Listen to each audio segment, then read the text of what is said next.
to meet various needs in the community, and that's exciting for me, and exciting to have seen that today in the conversation between senior citizens and young people from Sandtown Middle School, and to enjoy some jazz. Yeah, preachers listen to jazz. So let me go ahead and pray.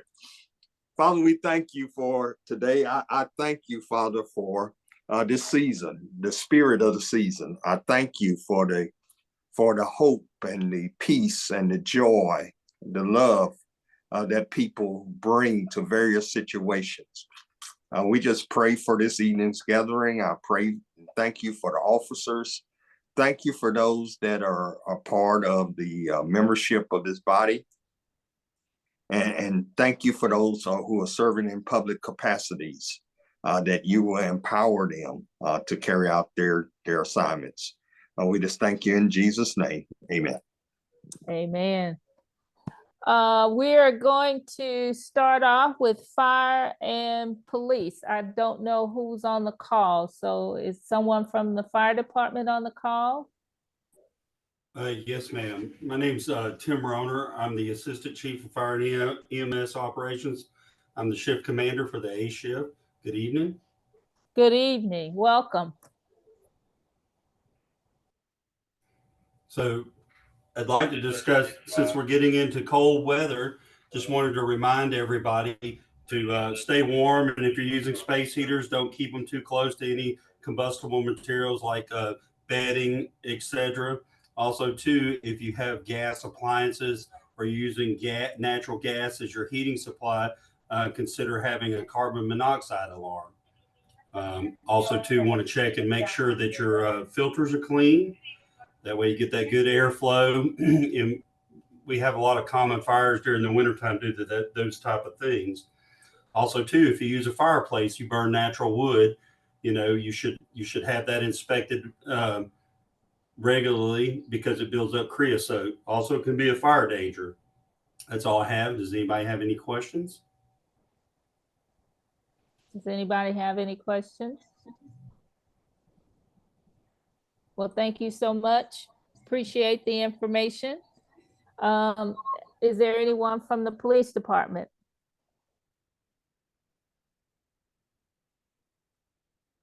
Okay. Then see. Okay. Ms. Warren, are you on the call?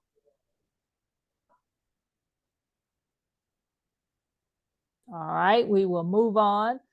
Ms. Marbury told me today she doesn't have any updates on the sewer project expansion. So we will move into our Westwood development presentation. Stacy, are you on the call? I am. Good evening. How are you? We are great. Glad you could join us. Thank you for having me. Thank you. Can I share my screen as we go through the presentation? Yes. Okay. Let's see. It's still saying host disabled participant screen sharing. Donald, you're the host. Can you help her? Yes, I'm making it available now. Okay. 12 seconds. Okay, she's ready now. He'd allow them to he would give them technology that would build up their military and hurt us. He allowed the Chinese administration for them to buy up farmland. Oh, somebody has their television on. We can hear it. I'm placing everybody on mute. I'm placing everyone on mute. Okay, thank you. Thank you. Thank you all for having me. I'm Stacey Blakely, and I serve as the consultant to the owner on this amazing project. But I do want to start off with letting you guys know that I am a resident of the city of South Fulton, District 4, been here since 2004, so going on 20 years. And it's a privilege for me to be able to work on a project, to contribute to a project of this magnitude, because we have long been overdue for something such as this. And I'm also owner of Douglas Consulting Group, a civil engineering firm. So not only do I bring the aspect of being able to be a resident and provide feedback to the developer, but I also have engineering background where I can also provide feedback to them as well. So with that, I'd like to just go ahead and move right into this gem of a project, y'all. I really am so excited about this development. Y'all really have no idea. So let's, we'll just start with the location. We'll start with the location and context.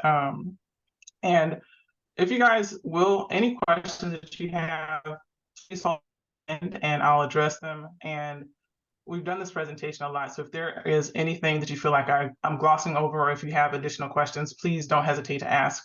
I'm definitely available and willing to answer and entertain any questions. So this project is in a regional context. We are within the city of South Fulton.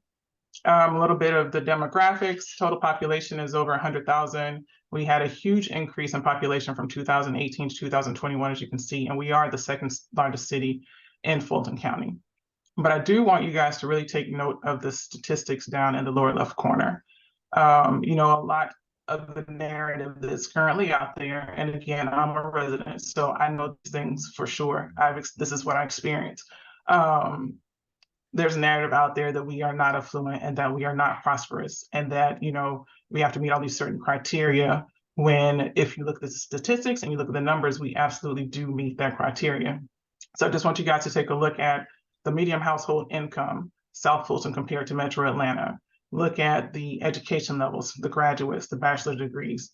We are statistically equivalent to Atlanta. And in a later slide, I'll show you numbers that truly reflect the affluence and prosperity that are in this area. The site is just south of the intersection of Cascade, Palmetto, and Campbellton Road. So it's like a half a mile south, adjacent to, I believe that's a gas easement. So if you guys are out there and you drive by, you've probably driven by a million times and had no idea what it was, but it's literally going to be a gem, the gem in South Fulton. So again, back to the project location. So this site is situated along the Chattahoochee River, 200 pristine acres of land. We are developing about 90 to 100 of the acres because we are under regulations from the ARC, MRPA regulations, which is the Metropolitan River Protection Act. And we'll talk about that a little bit later as well. But this site is, not only do we have 4,000 linear feet of river frontage, we also have road frontage. We are 20 minutes to downtown Atlanta. We are 20 minutes from the airport. So again, perfectly positioned for success.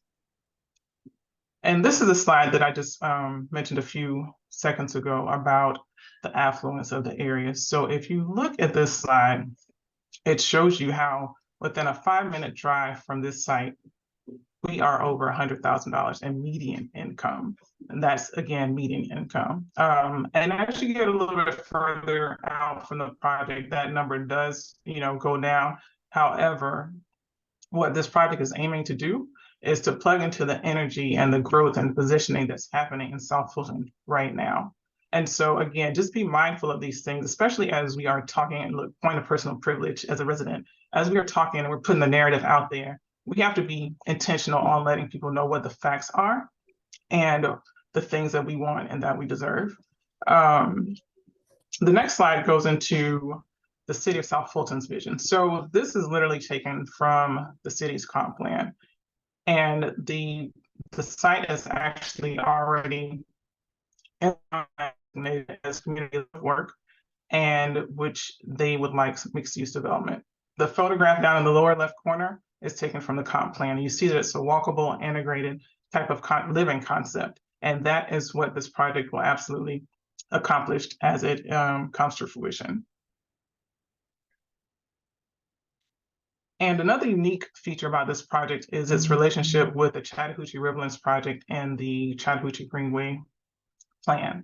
As you can see, the little sun logo, I don't know if you guys can see my cursor, but the logo, the sun logo, which represents a project, is where our project is.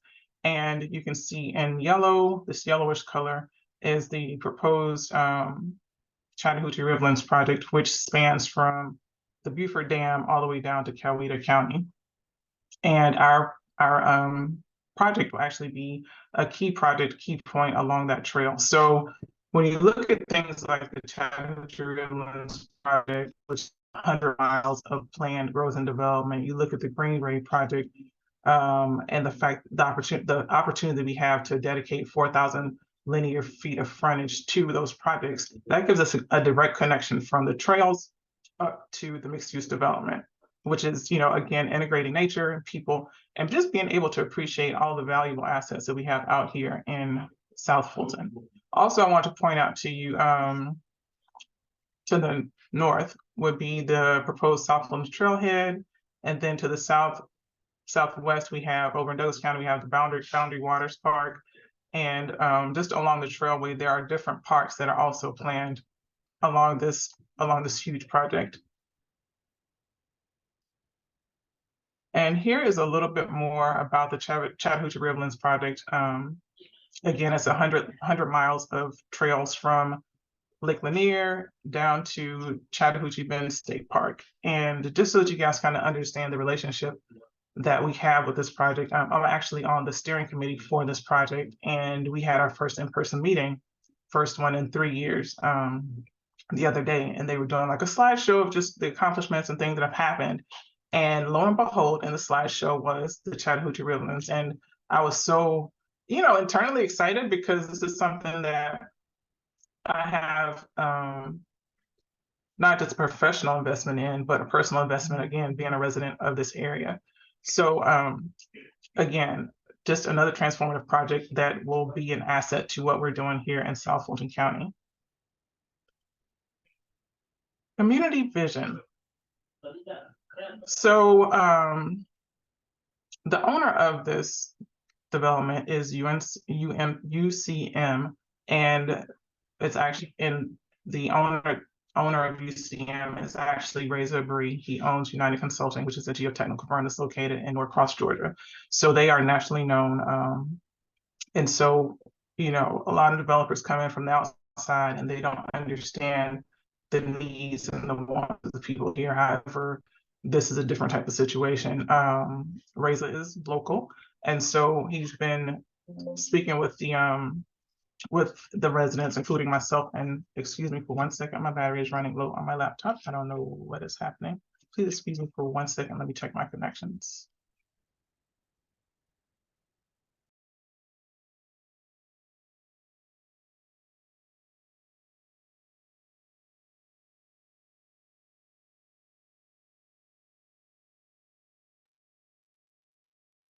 My apologies about that. I kicked the connection loose, so that was my fault. So these are pillars that when this plan, which has been 3 years in the making, when they were coming together and giving thought to this, these are the pillars that they wanted this development to be based on: connection, beauty, legacy, and local. And we'll touch on these as we continue through the presentation. But, with the vision and the branding and the marketing, they brought in an expert firm, actually the lady who owns Sparkfire Branding, who did the branding, marketing, vision, who facilitated that for this project.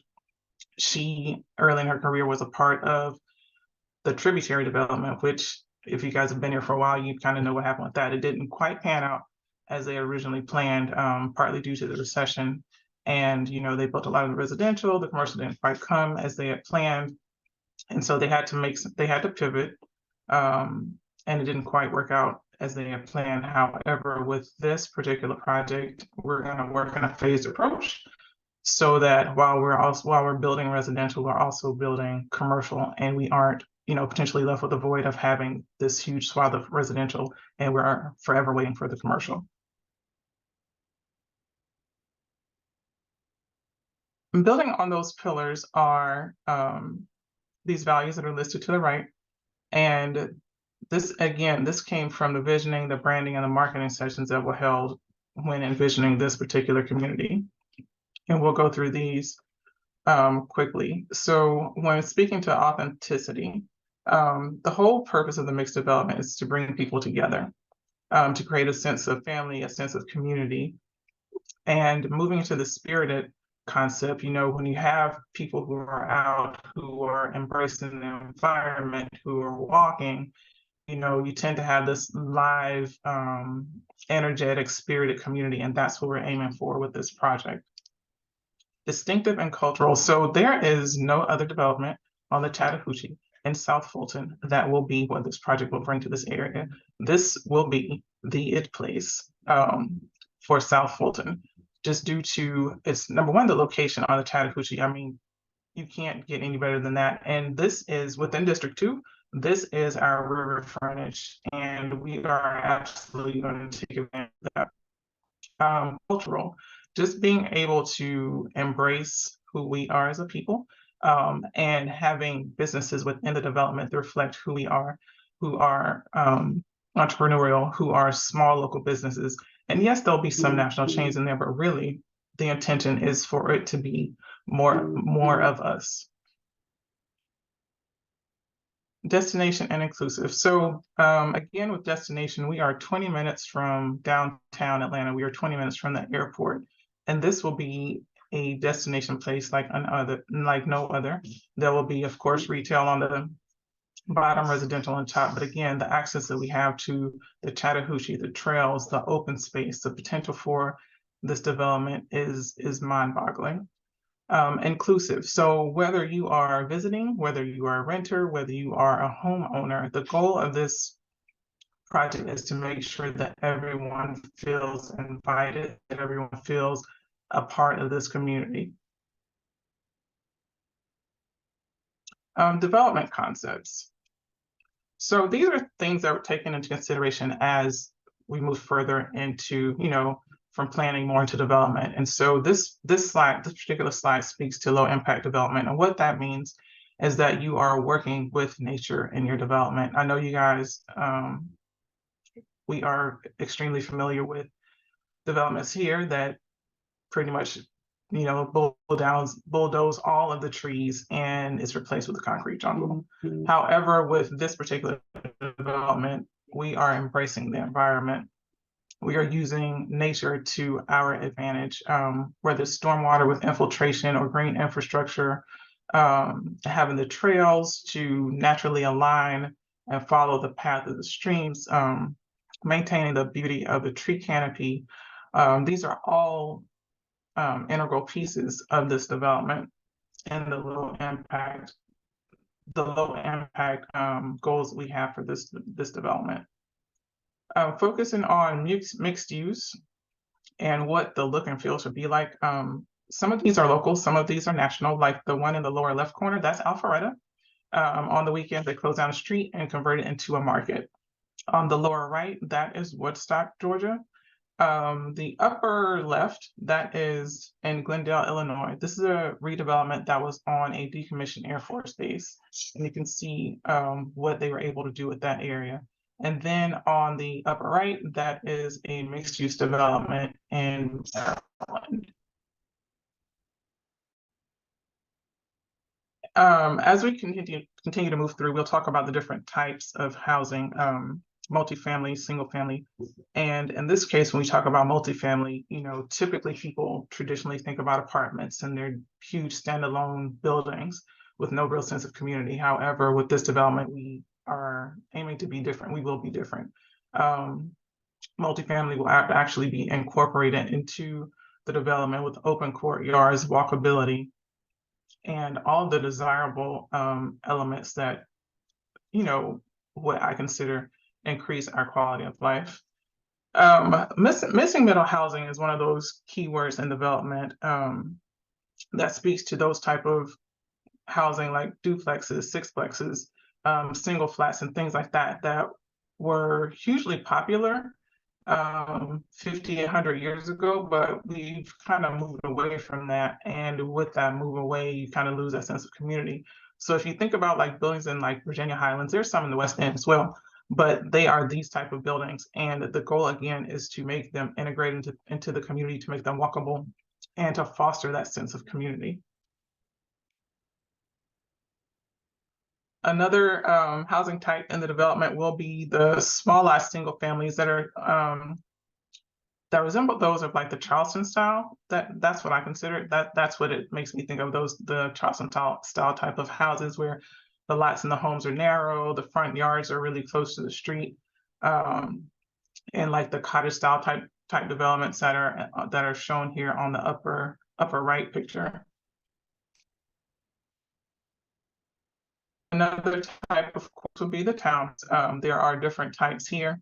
And also, just so you guys know, there are what's called design guidelines that will be attached to this project. So you can't come in here all willy-nilly and, Mr. Joe Bull, developer, decide that this is what you want to do. So, you're going to do it. No, there are design guidelines that will maintain the integrity, maintain the look, maintain the quality of this development over time, regardless of who the developer is. And sometimes in some cases, and we've seen it too, like when there aren't design guidelines present, developers will do what they want to do, whether it's beneficial to the community or not. But in this case, we have design guidelines to prevent that from happening. Another type of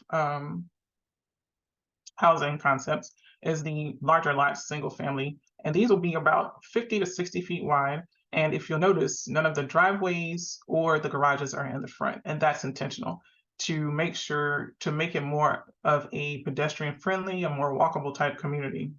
And so you have like these, I call them front door type yards, where literally your front door is a couple of feet, and you have a couple of feet of yard, and then you have the sidewalk and the roadway. The picture down in the lower left corner, that is in Brookhaven. And those homes where you can see the small courtyard in the front, there's an alley in the back. And these homes, y'all, literally sold for $900,000 plus. So there is an appetite for this type of housing, for these various types of housing, and the design guidelines will allow for those.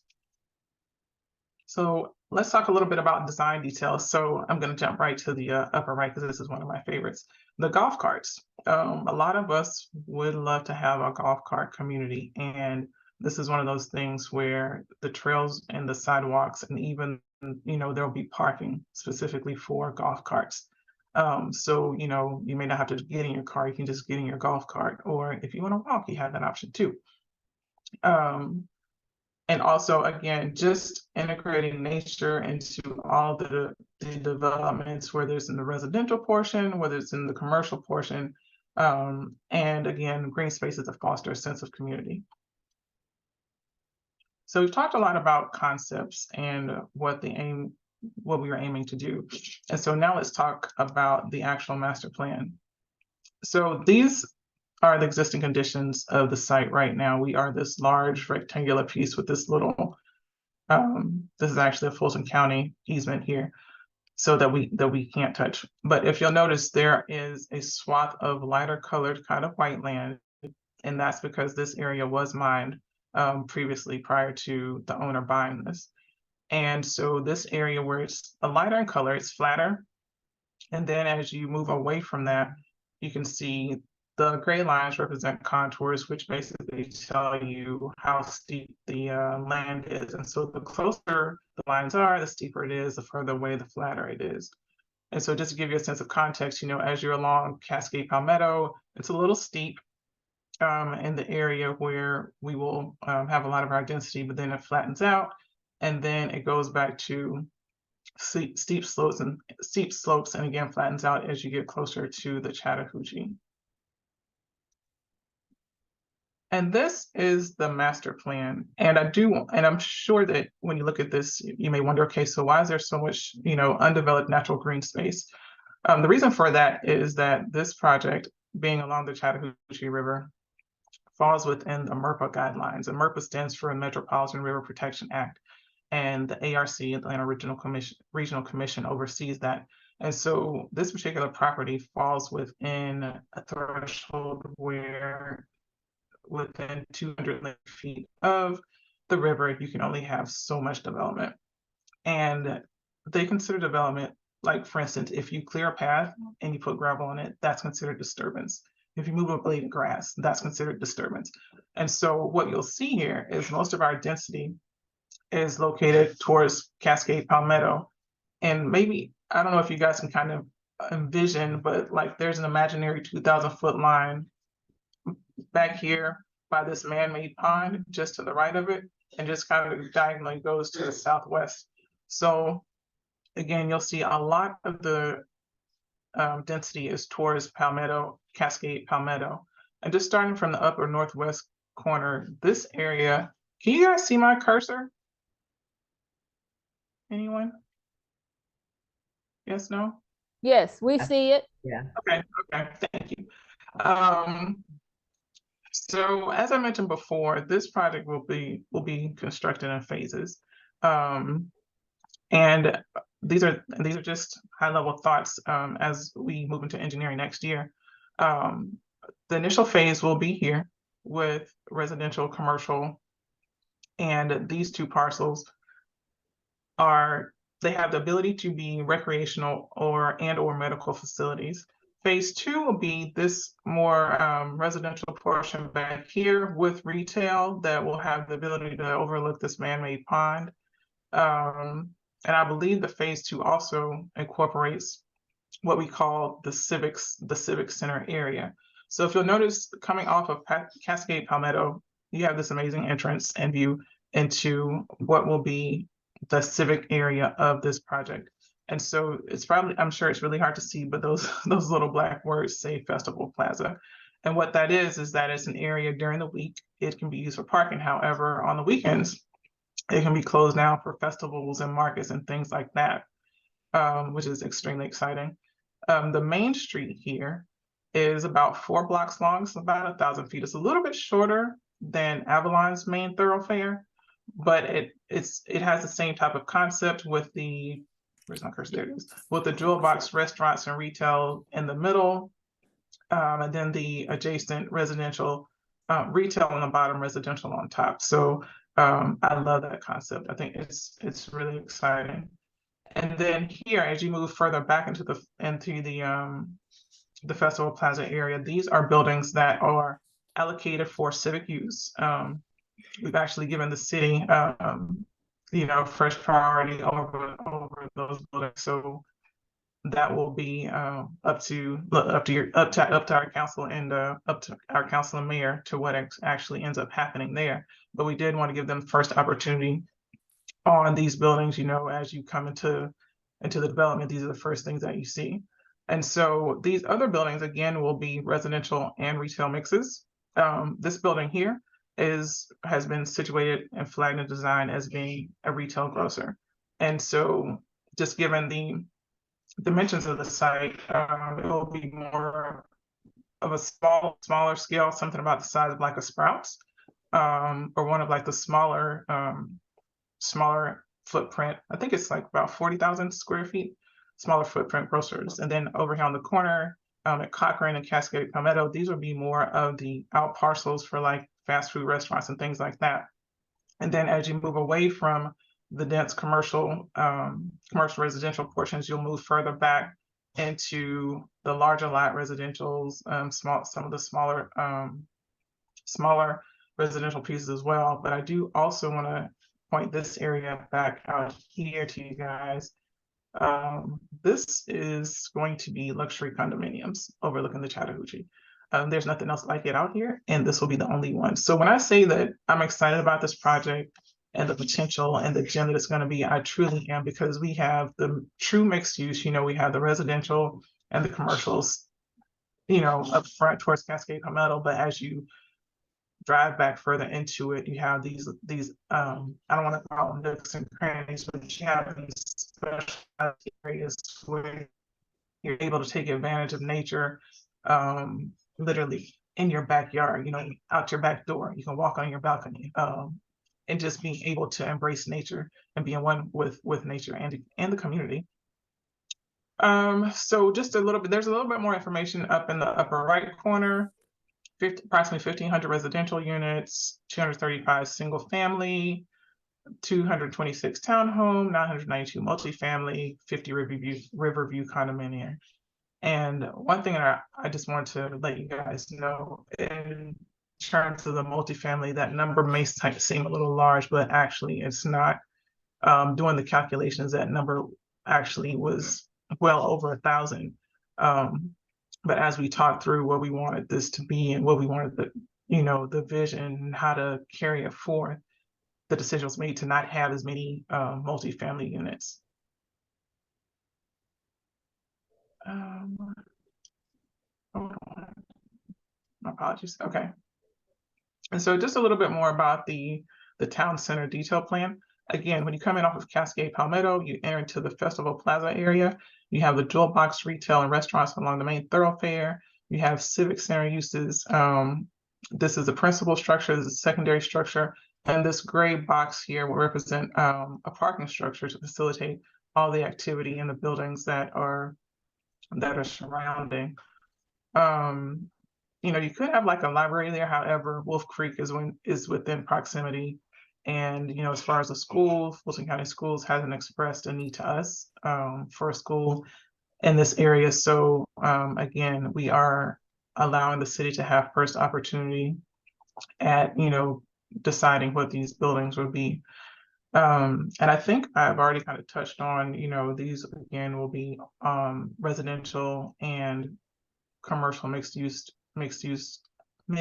uses along the main street, and then as you move further back into the development, it becomes primarily residential. A little bit more about the civic center concept. So you can see here in the upper right corner how we want the focal point to be this tower type, this visually captivating element when you first drive into development. And so as you're driving here from Cascade Palmetto into the development, you're able to see, this iconic structure, the festival plaza, whether it's being used for parking or whether it's an exciting festival on the weekend. And again, you have your secondary civic structures and your parking structures here to support all the activity that will be taking place. And if you look at the pictures that are, again, at the bottom, you can see the intentionality in the design of making everything walkable, integrating people, creating a sense of place. And here is what we are envisioning that area to look like in its finale. Again, you have the retail uses on the bottom, the residential up top, the civic center use here, again, civic center use, retail, residential, and then again, the option for the pedestrian, not for the pedestrian, but for the festival plaza area to be used for pedestrian use, community use, or parking as necessary. And with that, that concludes my presentation, and I'll be glad to entertain any questions that anyone has.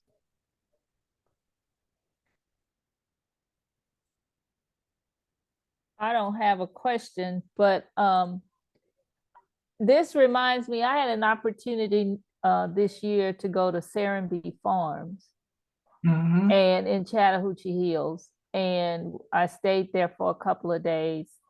And the walkability, the nature, the horses, the homes that are built all around the farm, it's really pretty. And this is almost Serenbe on steroids. And it seems that a lot of communities like this are kind of popping up in different parts. So I like it. So what it's a huge development for one. So what's the build out time frame? How long do you think you would, from start to finish, this would be completed? So the construction time for the entire project is 10 years. However, we are looking at breaking next year. Breaking ground next year? Okay. Yeah, so right now as it stands, we are in the initial stages of the rezoning process. We actually have a MOU that is going back and forth with the developer and the city regarding the phasing of the development. And it also kind of outlines, hey, and it's standard construction times for development of this size for it to take 10 years to build out. But if it's shorter, yes, that's what we would love to have happen. But we're just being optimistically cautious and saying 10 years, but we are looking to break ground the latter half of next year. Mm-hmm.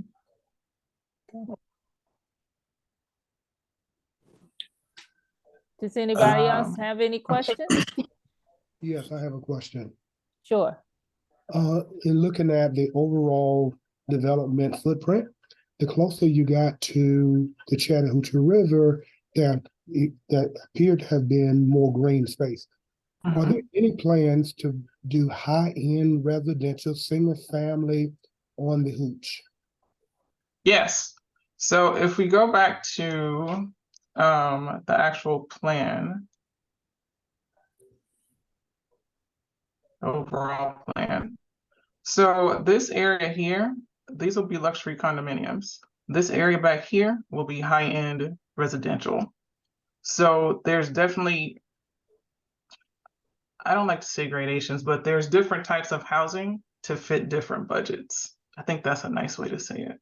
But yes, absolutely, there will be opportunities. So Will that be single family detached, or is that high-end condos?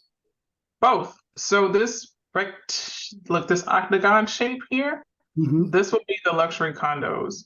This area back here, this nearest to the river, this will be the higher end residential. So it looks like there won't be very many riverfront properties. No. Given the construct of this overview. Right. And again, that's because we are limited by MERPA as to how much development we can have within 2,000 feet of the Chattahoochee. So literally this development right here, as it's laid out, we have maxed out the amount of buildable area that we can have within the 2,000 feet of the Chattahoochee. Okay. So this layout that speaks to that 2,000 foot line of demarcation, are we married to this layout, or can it be laid out where you can have more houses that have that frontage? Because this gives, I mean, you're probably talking about 2 or 4 houses that would have direct riverfront property views. Will be riverfront property. There may be some that have river view, but given this layout, just given the way that it's laid out, you may have 4 houses that may have river view. I mean riverfront. Can this be reconstituted that will give more potential homeowners the opportunity to have riverfront property? What I think about Vinings, Cobb County, they're right on the Hooch. You got that Cochise community. I mean, you have dozens and dozens of homes who are riverfront properties. Are there any opportunities to have a conversation where we can have more access riverfront properties? I think the answer to that was that there are environmental restrictions that Westwood would have to deal with. Right. No, That I and understood that a 2,000 feet line of demarcation, but is it possible that this could be reconstructed to maximize that opportunity, or has it already been maximized given the distance constraints? It is maximum. So we are literally at the max that we can be at. And again, you also have to take into consideration what the terrain is out there, as well as existing streams and making impacts to the existing natural environment. And when you speak to, and to your point with the developments that are like in Vinings and some of those other places, those were redevelopments. And so they had more flexibility than we do. This is a brand new site. And so we are being held to the letter and what we can do with this site and the amount of development and where we can actually do it. So I mean, and I can always go back and ask, but this is what we've come up with. It is the best solution to operating and designing within the confines that are placed on this particular property. Stacy, did I understand correctly that this is a DRI? It is, and it's right now it's under the DRI process, and DRI, for people who don't know, is development of regional impact. And due to its size and the amount of traffic that will be generated, it has to go through the DRI process, and has been submitted for review for DRI. reason I asked that, Benny, is because they've gone through an extensive process with ARC and the like, even before an application to the city. My personal thought is the window to redesign this is pretty much come and gone.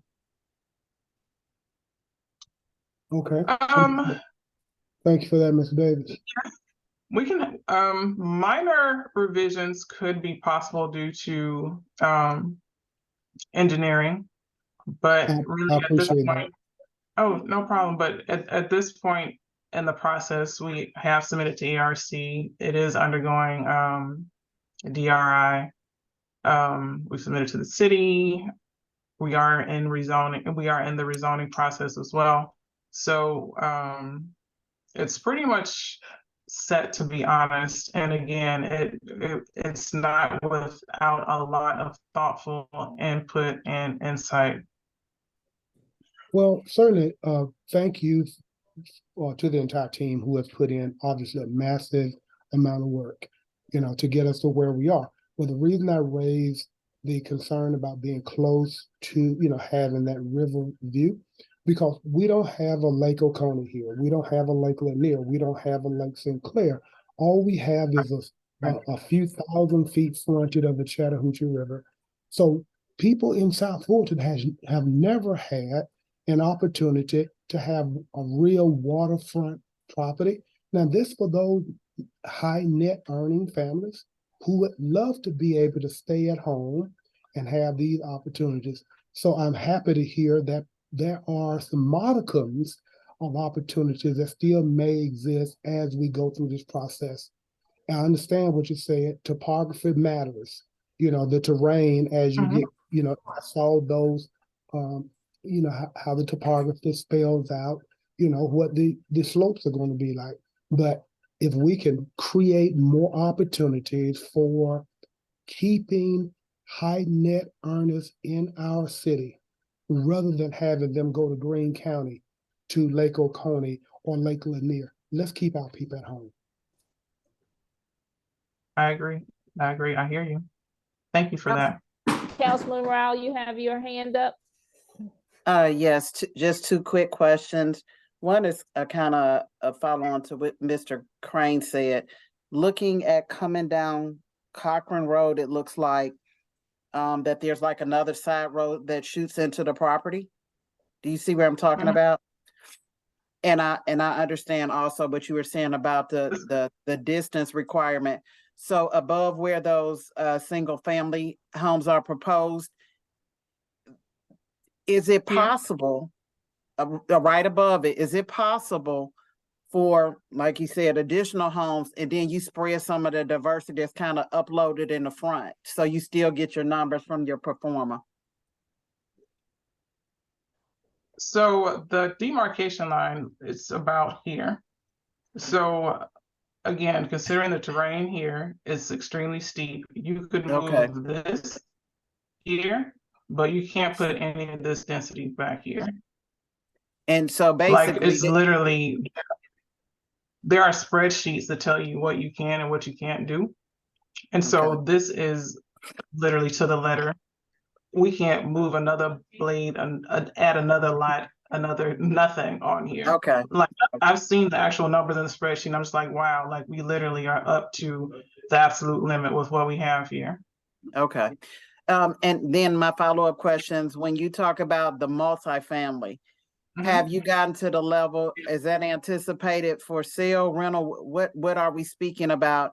And has it gotten to the level of detail where you've talked about type, duplex, quads, or other scenarios other than, a traditional apartment complex? Have you had that kind of discussion?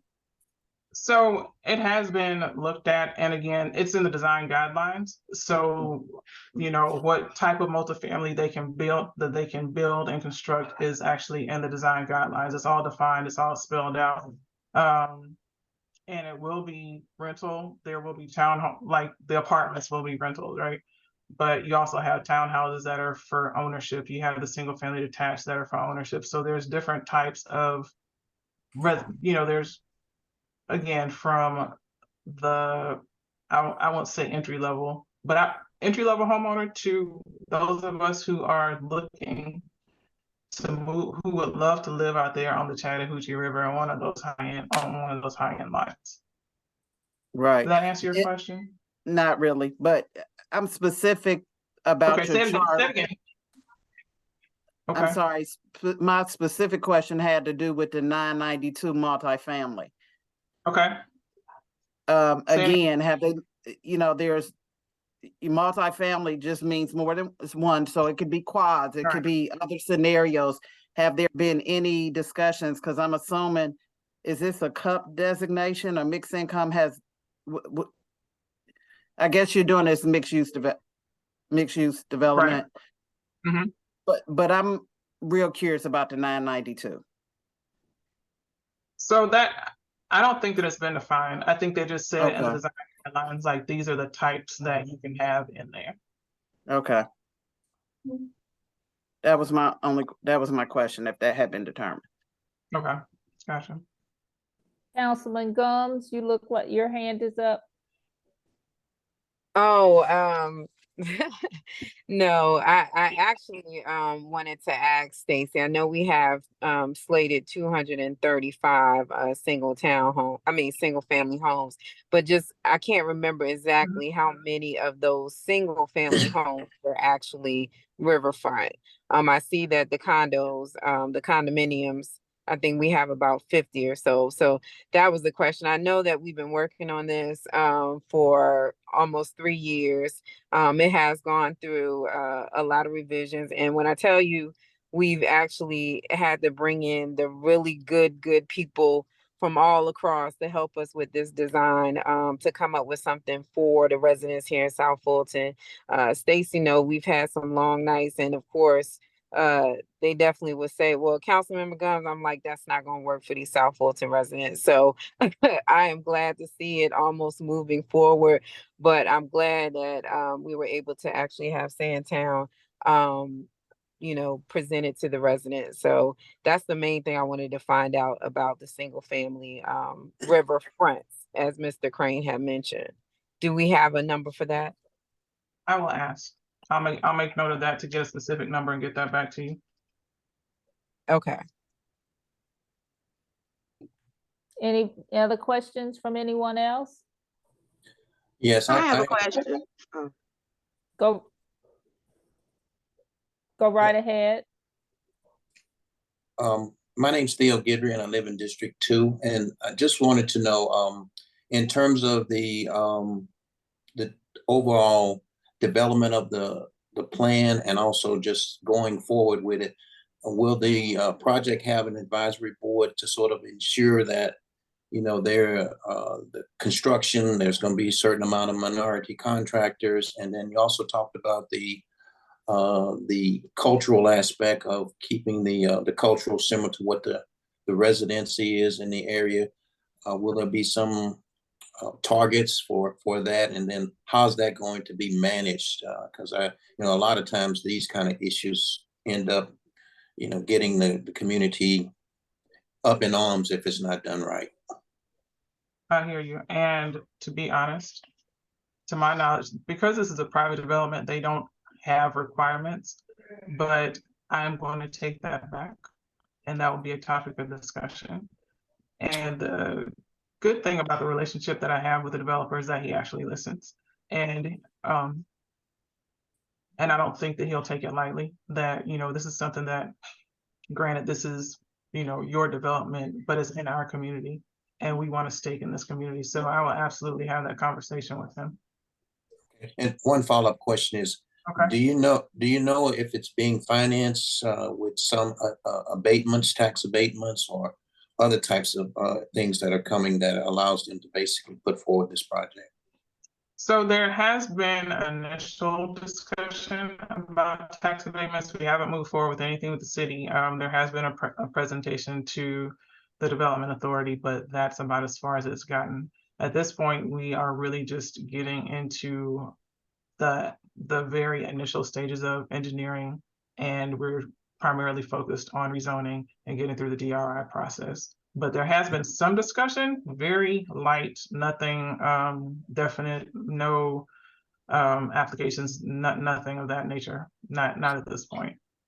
Yeah, I will say that this is an exciting project and it looks wonderful. And so if you start running into any obstacles, I'm sure a lot of people would be more than happy to sort of champion this because it's something that we need to sort of give us options instead of trying to go up to Alpharetta sometime in other places. Absolutely. Stacy, if I can just chime in. Our economic development director was on the call. I think he may have fallen off. But this has gone through the development authority and they are looking for finance, and they've had several conversations in regards to incentives and abatements and things of that nature. And as also Stacy mentioned that there is a MOU that is being negotiated for different aspects of civic buildings within for the city. So there are things that we have in place. Also, too, when it goes through the rezoning process, there is a group of individuals. We have the CZIM, and then we also have the planning committee. And then it comes to the council. And District 2 also has residents that are a part of different communities all throughout the district that also it's called our Economic Development Committee. And they actually meet with developers or meet with the community as well in regards to projects. So if you're interested in learning a little bit more about that, I'm more than happy to add you to that group. But these type of projects, and they've been even presented to that group as well. So there's opportunities for your voices to be heard. And again, this is a process. They have a website where you can go in and chime in and, let them know what you want to see, such as retail, things of that nature. So it's not at the final of anything besides the layouts or the final design, but, there's still opportunity for our community to weigh in. Okay. Yes, this is Marcita Folk Harrison. I have a question in the chat, but I thought I better speak up. I'm really excited about the project. My subdivision that I live in is right in this particular area. So one of my questions has to do with the infrastructure in regards to Cascade Palmetto. Our subdivision is right at the corner where Fulton Industrial changes into Cascade Palmetto. And the traffic, of course, has grown over the years. And I was just wondering, what are the considerations that are being done in regards to the new development? So that will come out of the DRI. So in the DRI process, they literally look at the existing traffic patterns. They also look at the traffic volumes and the patterns that will be generated from this new development. So when the ARC does the DRI, they'll consider all those things and they'll make a list of recommendations, such as, you need to widen, you need to add turn lanes and things like that to help mitigate the increase in traffic. So that will definitely come out of the DRI. All right, fantastic. Thank you. Do we have any other questions? I can't see you all, but I can't see your hand. So if there are other questions, go ahead and speak up. Are there any in the chat? Trying to scan right quick. Yeah, let's see.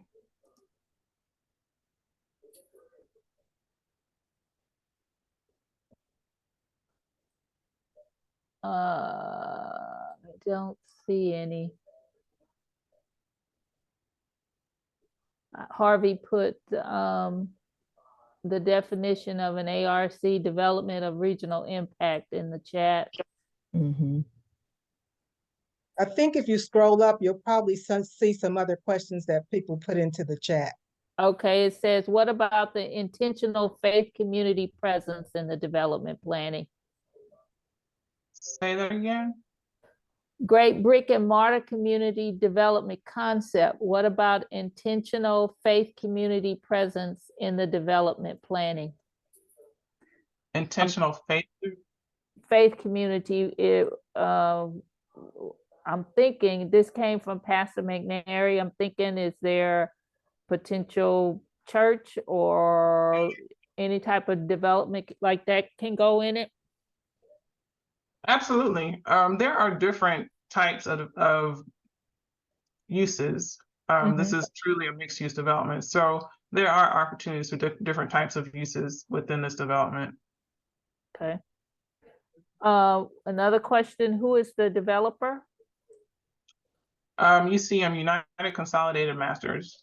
They have other projects around this, not around this area, but throughout the Southeast, but this is the first of this magnitude for them. And it's UMC, UCM. UCM. Mhm.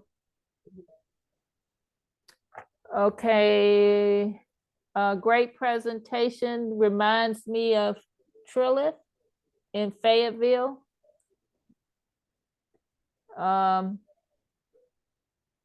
lot of when we were going through this, just FYI, we talked about Trilith and how we looked at some of their successes and tried to just gain ideas and thoughts from the things that they were successfully able to do.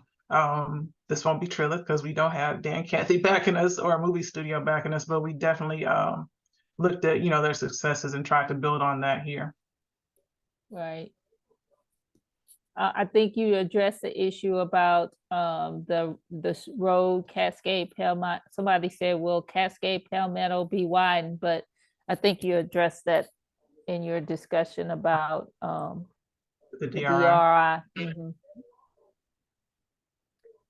And those are all the questions in the chat. Do we have any other questions out there? All righty. Well, Stacy, this is exciting. We're excited too. Yeah, And we're what, long overdue. yep. And what I would suggest, if you don't mind, you have an open invitation we meet monthly, first Okay. Thursday of every month and every juncture. If you would like to come back and present to the community to give an update, tell us where you are in the development and all of that, you're more than welcome to do that. Thank you so much. I truly appreciate it. And again, thank you guys for having me. I'm excited about it. If you guys ever needed anything, please call me. I actually put my contact information in the chat just so that you guys can have it.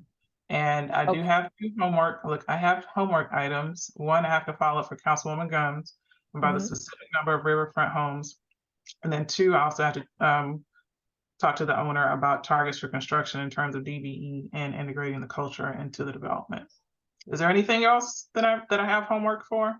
Yeah, well, he definitely knows about that. But Stacy, is the website still active for them to go on and review and then also submit any questions or concerns?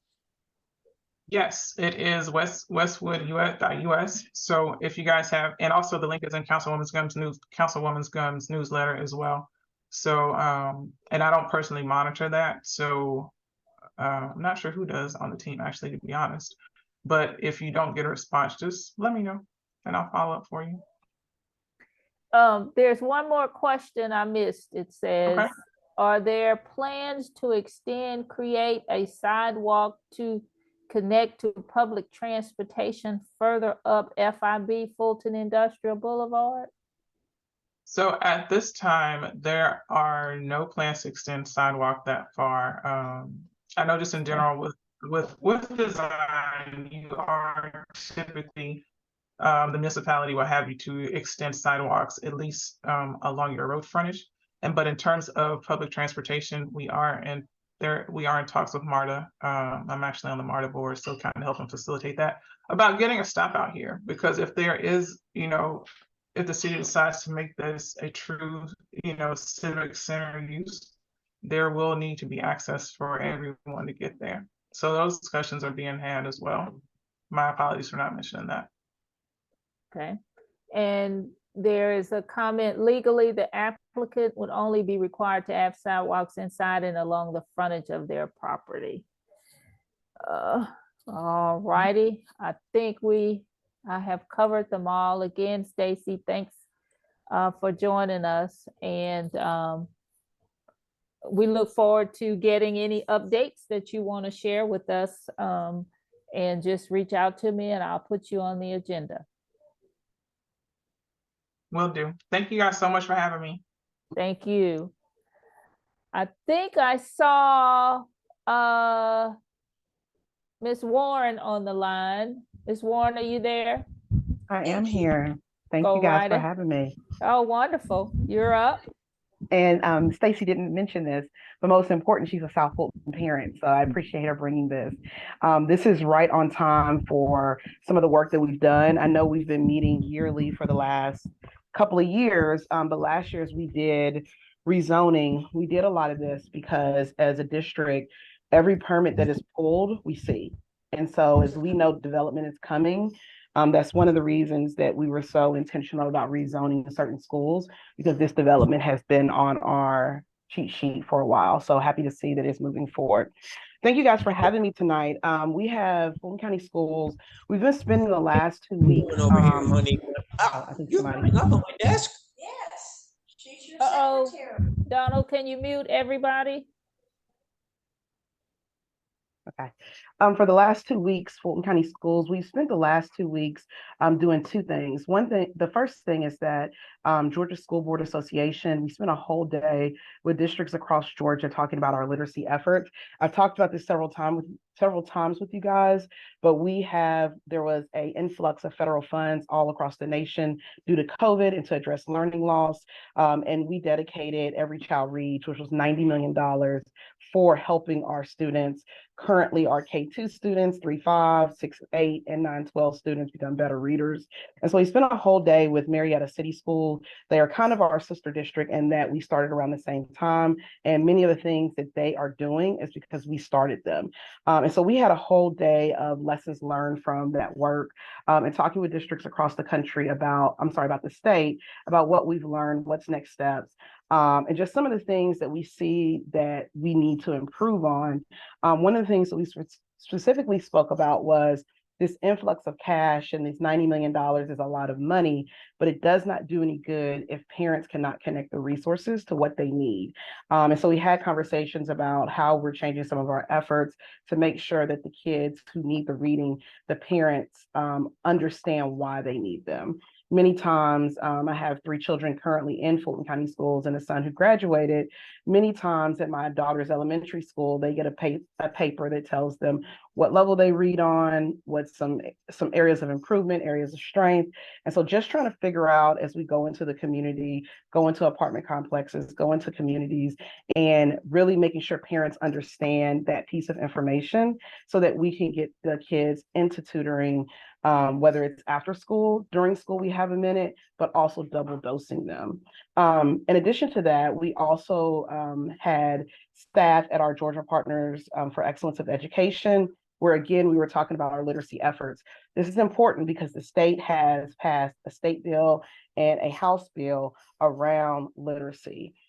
Specifically around screening for dyslexia, and also just making sure early education around literacy. One of the things, and I've talked about this before, is that around the state, we are seeing kids who just are not reading on level. Some of it is dyslexic.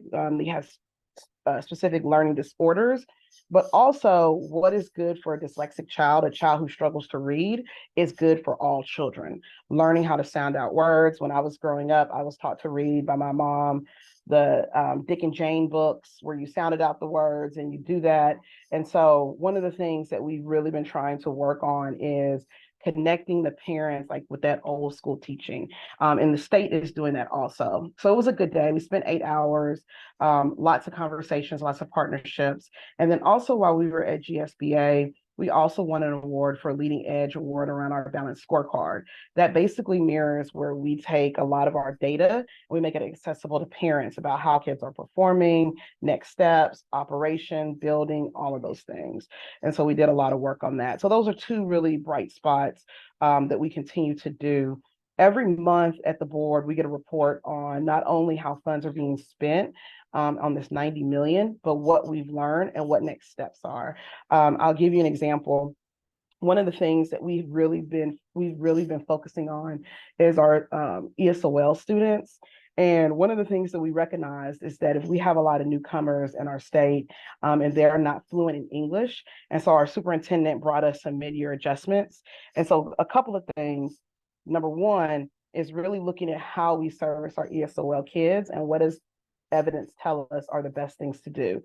We have populations of students all throughout our schools where English is not their first language. They may come from a country in Africa, they may come from a Spanish-speaking country, but what are some of the things that we've learned?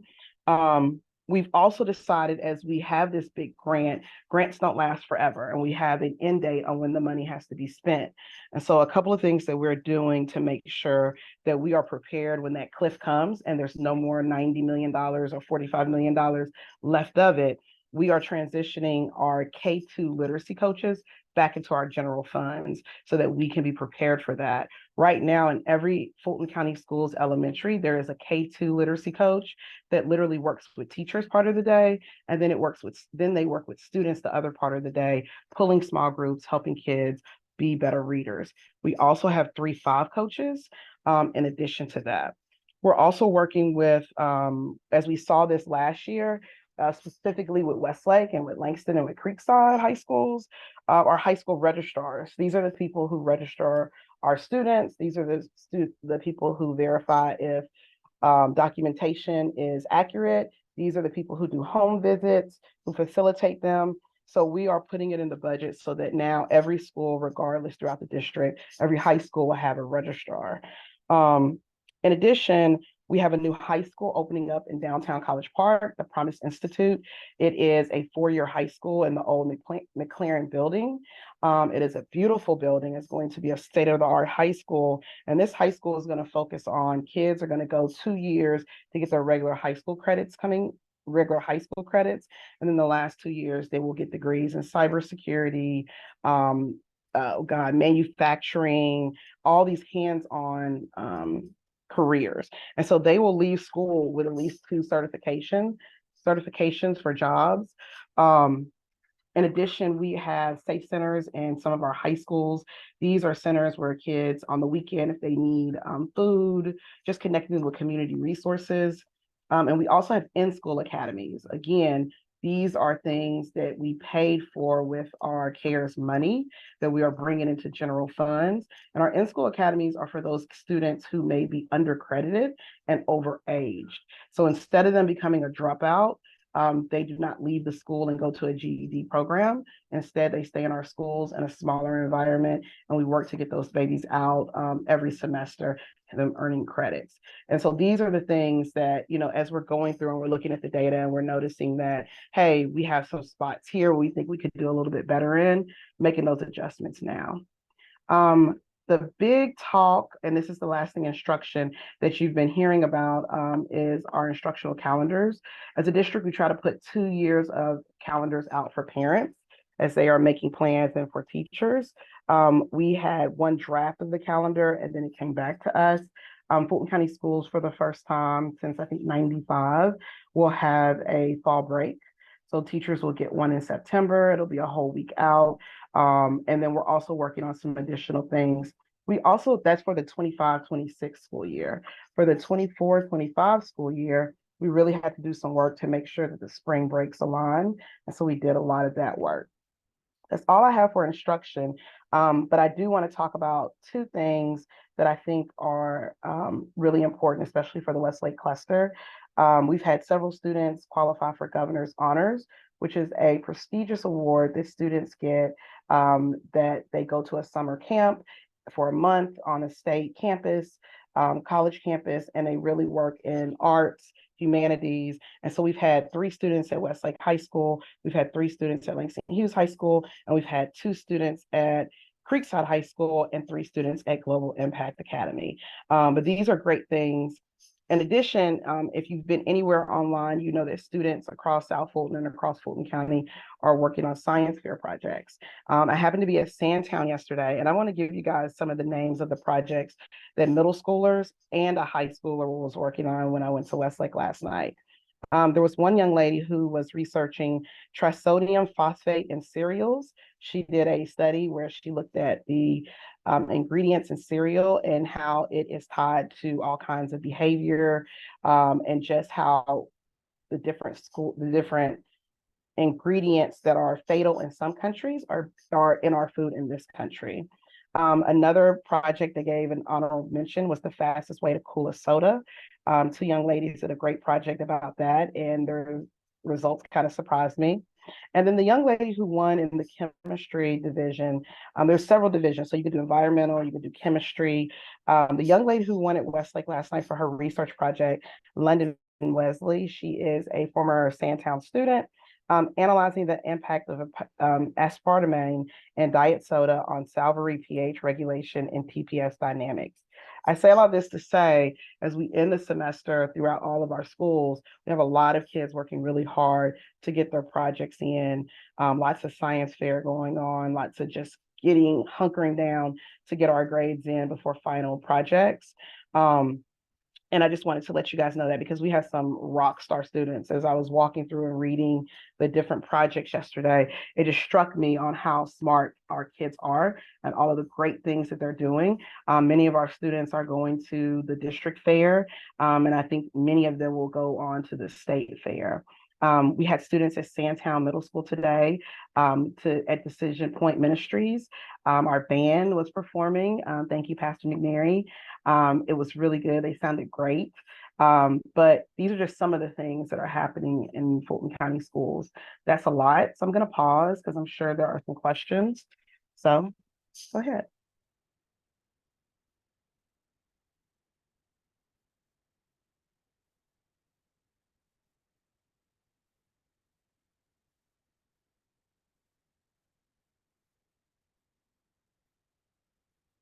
No questions tonight? Usually there are lots of questions. Earlier today, me and Councilwoman Gums were at Stonewall Tell Elementary. There was a there was a spelling bee today.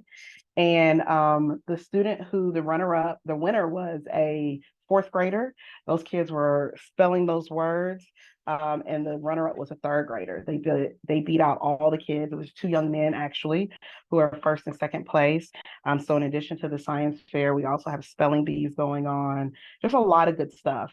I want to touch a little bit on what Stacy was saying about, the new community that's coming. We have an influx of people across the country who are coming to South Fulton and who are enrolling in our schools, an influx. And I tell people this all the time, the deficit mindset that some people have about our schools and our students, it does not show when you go into these schools. These kids are brilliant. And what I'm hearing from a lot of families is that they want to be in South Fulton who are coming. We just had a parent come. She's been in contact with me for a year before they moved here from New Jersey. And she really wanted to give her kids the experience of not being the minority. And her children go to a school in South Fulton. And she was just talking about all the supports that she sees that she didn't have when they were in New Jersey. So I want to encourage everybody, while schools are human and anybody who has kids know that your kids will do anything at any time. The vast majority of our kids, I would probably say 95% of our kids are rock stars. Of course, the 5%, just like in any family, you have some kids who stray a little bit, but for the most part, we have really, really good kids. And so I just want to reiterate that as we're talking at the end of the semester. We do start school the first week of January. Kids will have 2 full weeks out. Report cards are being updated. Somebody asked me a question this the other day, wanted me to talk a little bit about behavior in regards to after COVID when everything was so crazy. What we're seeing across the board is that their behaviors have gotten better, meaning they're not as high strung as when they first came back from COVID. But we are seeing, if you saw a story up in Gwinnett, there were 2 young people who overdosed in the school off of the can't think, Mr. Davis, you could tell me, there was a drug they overdosed on. And so I want to implore parents to know what your children are taking, making sure they're not taking, a Tylenol from a friend. You just never know in this day and age. And so I've been talking to parents about, this issue isn't just in one part of the county, it's all over. And so that's one of the reasons that our schools have had such a hard line about not bringing in birthday cakes and cupcakes, because you never know what people put in them. And so I just want to encourage parents for that. And if you have any questions, Mr. Davis has put my page up. I'll put my email address up. Many of you have my phone number to reach out. But thank you guys for all that you do. Thank you.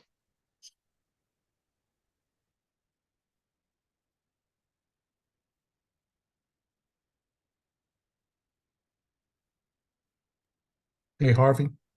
Yes. Hey, Debbie, computer went out on her, so Uh-huh. can you take over? Okay.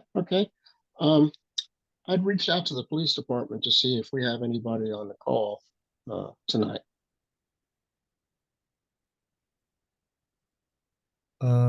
I don't think, I don't see anybody. I think the next one up on the agenda are our D1 and D2 reps. Yep. Councilwoman Rao? Thank you. Good evening, everybody. I guess I'll start by piggybacking on something that School Board Member Warren mentioned. I had the opportunity to serve as a judge for A. Philip Randolph's spelling bee, and when I tell you those kids were so engaged, we went 36 rounds last Friday, and they did really, really well. So I have to say ditto. Our kids are doing some amazing things, and had the opportunity also to participate in the senior brunch today at Decision Point. Me and Miss Lee got to sit with a table of very engaged young ladies, and we really enjoyed the fellowship. So great experience. In addition, I want everybody to know about our upcoming D1 holiday party. It will be at the Southwest Art Center. I'm working on adding some more slots, but we have gotten great response. We're going to have a great time, as we always do: live entertainment, food, and a celebration of community. In addition, we finally can announce the official re-grand opening of Sandtown Gymnasium, which has been much awaited, on December 16th, next Saturday, starting at 12 o'clock. You can stop by. We have a day of activities, from bingo to demonstrations to registration for the upcoming second quarter school year for seniors and young people. So I want to encourage you to come out. I will continue to include that information in my newsletter, but take some time on next Saturday to stop by. We're extremely excited about the renovations. It's the first time this building has been touched, and I don't even know how many years, but I think you'll be excited about the improvements and the changes that have been made at the facility. And again, it will be offering senior and youth programming as we bring that facility back online. The only other update I just want to make, and this was brought to my attention, a couple residents indicated that they had received a notice in the mail about a rezoning. I think the address is like 6200 Camilton Road. That's right past Stonewall Tail. And so I've asked the developer, because have been notified that some people got it after the meeting, to hold another meeting to get community input. As soon as I get that information, I'm going to be sending that out. It's basically an extension of the townhome community that's right there at Camilton and Stonewall Tail. I think they came before Sandtown maybe about 2 months ago to talk about this with Sandtown, but the actual community meeting that they held, even though they briefed us, they need to officially have one per our zoning code. I'll again share that information. Those are the only updates I have. If you have any additional questions, I'm here to take them at this time.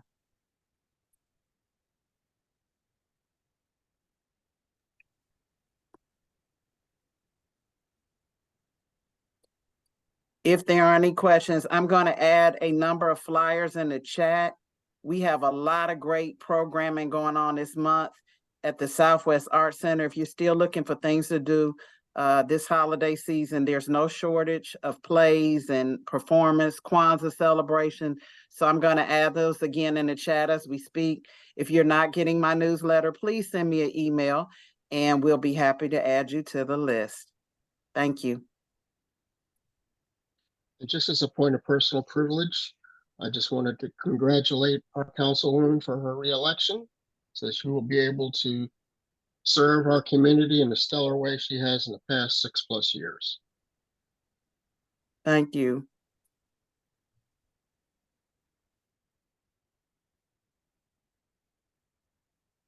Councilwoman Gums. Oh, well, good evening, everyone. And I definitely want to congratulate Councilwoman Rowell as well on her reelection. She's doing some amazing things. And I am glad to work with her. I'm excited about Sandtown reopening. We just really had a senior activity that brought about 60 or so seniors. We squeezed them in the library and they were doing fitness. And there was that need of saying we want to have some place where we can do this on a consistent basis. So hopefully she'd be so inclined to take on this program with Deshaun, which is the senior guru of abs. So yesterday was amazing. We had some people that did come from District 1 that are looking forward to having some fitness activities. So please come out to that grand opening. As you all heard, we have a lot of things happening in District 2. Westwood is one of our big premier projects. So I do thank you all for sharing it with the residents this evening. And there will be more community conversations in regards to that as well. So we have a paper shredding that's coming up this Saturday at at Wolf Creek Library. That is from 11 a.m. to 2 p.m. I know that we had offered this before when we were doing our free bulk day, but the truck wasn't available for that particular day. So we are making sure that the residents have an opportunity to paper shred. So please tell your neighbors to come out. It's free. It is for South Fulton residents only. And that is again this Saturday from 11 to 2. Also, we have an upcoming chaplain's holiday brunch in conjunction with our police department. That will also be at Wolf Creek Library, where you'll have an opportunity to meet the community chaplains. We have added quite a few chaplains to our police department, and they are looking forward to meeting with the community. So if you are a faith-based organization, please feel free to join us. We'll have a good time, some good food, and then also you'll be able to engage with our police officers. We have several toy drives, lots of things coming up. I do want to bring to your attention about a letter that was sent out in regards to a partnership with the city in regards to sewer. And this was the service line warranties. And I know I've seen things and comments on Nextdoor. The city has also facilitated some communication. It is not a scam. I've had several residents, and I believe Councilwoman Rowell as well, people calling and reaching out thinking that we're scamming them, but this is an official letter, and the city is in partnership for it. I would ask you to do your research and check out the company, but all of that information is on the city's webpage as well as on their social media channels explaining exactly what it is. There's so much more that we could actually talk about, but other than that, please enjoy your holiday. We have a council meeting that is actually coming up on the 12th. We will be acknowledging Cliftondale students who did amazing and they placed in the Beta Club for the state. So we want to continue to recognize our students. So if you have time, please come out on Tuesday, December the 12th at 4 p.m. We will be recognizing our scholars. I think that's all that I have at this point in time. Any questions? All right. Well, happy holidays, everyone. Likewise, likewise. And we appreciate everyone taking the opportunity to participate. And we plan to post the video in the last couple minutes. Catherine, did you have something? Yeah, I just wanted to declare, I'm so glad that Councilwoman Gumbs mentioned the National Service Line Program. I'll just give you a quick snippet. It's a program that the city partnered with HomeServe through the National League of Cities. A number of cities have partnered to offer homeowners the opportunity to get the equivalent of insurance to deal with the portion of water lines, sewer lines that the homeowner would typically be responsible for. A lot of insurance policies don't cover that, and people don't know that until they're in a situation. So it covers septic tanks, it covers water lines, and it covers sewer lines that extend from your house to the curb. And so, you know, some people are very good and disciplined at putting the money aside for a family emergency or a home emergency. If not, and you think insurance would be an option, this is specifically for that purpose. If you have an incident, you just call and they come repair. That's how it's structured. But all of that is detailed in the letter. Again, it is a program that we're working in partnership. There is no obligation. You don't have to do it. But I can tell you, I have experienced residents in District 1 who absolutely needed this service and did not have the means to make the repairs, which is one of the reasons I was like, let's bring this to the city.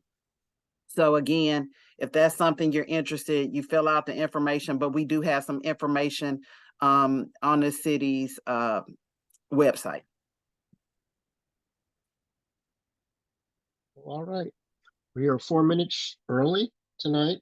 And again, I wanted to thank everyone, particularly the presenters, for your time and information.